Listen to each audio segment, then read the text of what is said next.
Tapi jangan sampai berlaku kematian kepada keluarga kita.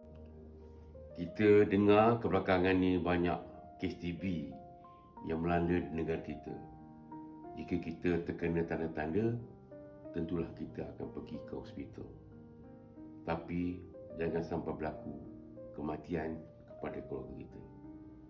Tetapi selain pada mengambil tindakan pergi ke hospital, kita lah berusaha untuk mencegahnya. Saya ada satu nasihat.